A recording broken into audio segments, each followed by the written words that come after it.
नमस्कार। The credible history से जुड़े हुए बहुत सारे ऐसे मित्र हैं जो बीच बीच में फरमाइश करते रहते हैं, कहते रहते हैं कि इस विषय पर वीडियो बनाइए।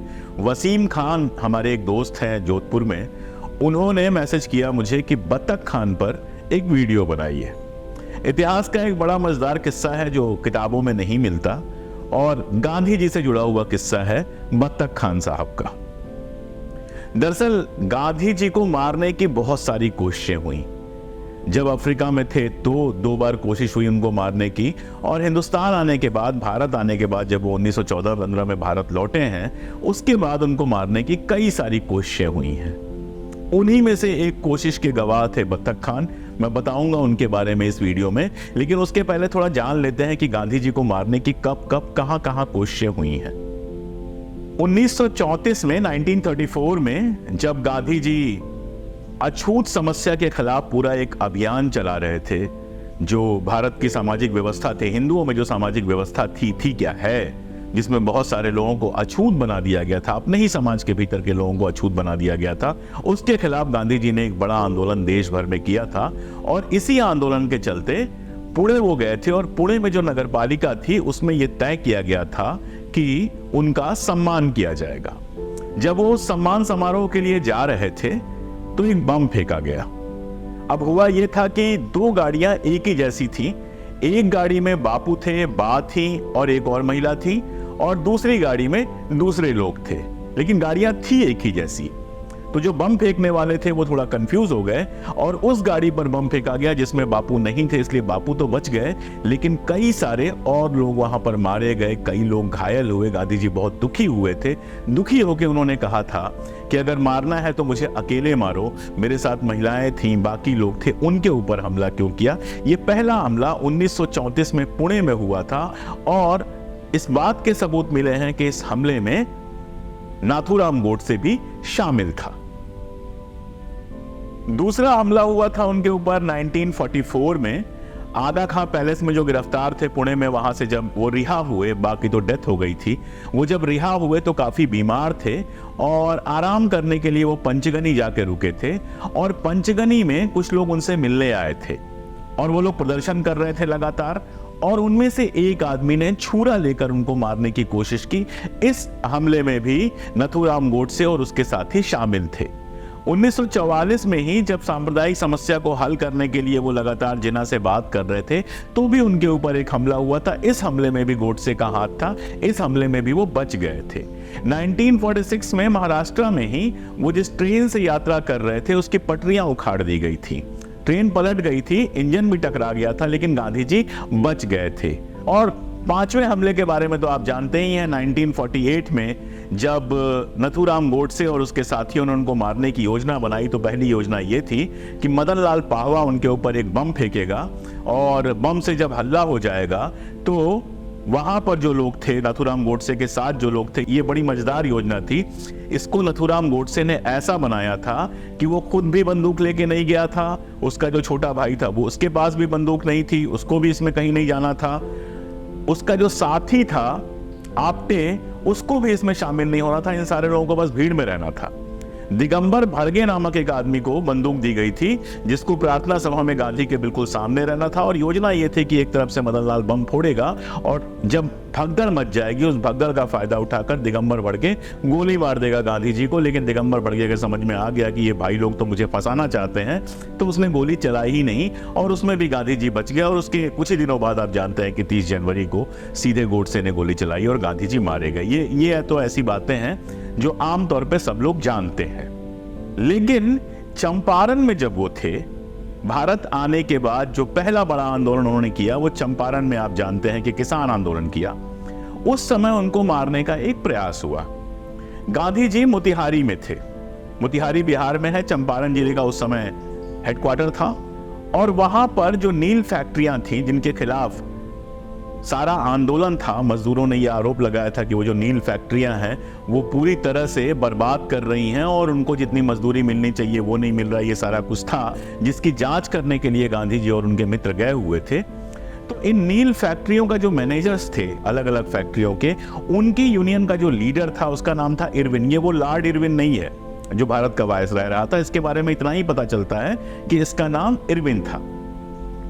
तो इरविन ने प्लानिंग ये की कि गांधी जी को जहर दे दिया जाए, यानी गांधी जी को जो खाना खिलाया जाए उसमें जहर डाल दिया जाए, और ऐसे जहर का चुनाव किया गया था जो तुरंत असर नहीं करता।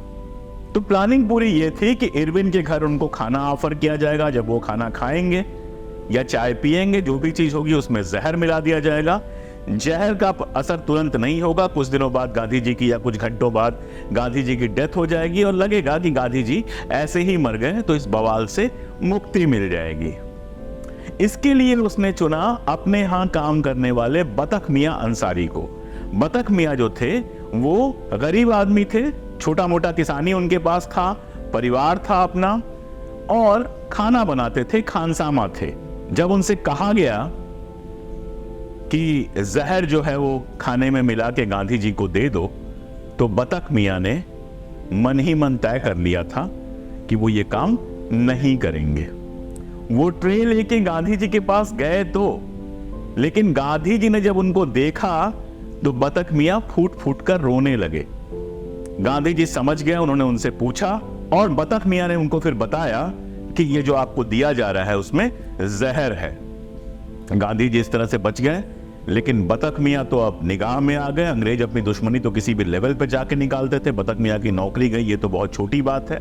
साथ में उनको जेल भेज दिया गया, जो थोड़ी बहुत जमीनें थी वो नीलाम हो गई, और आप समझिए कि बतख मियां बर्बाद हो गए।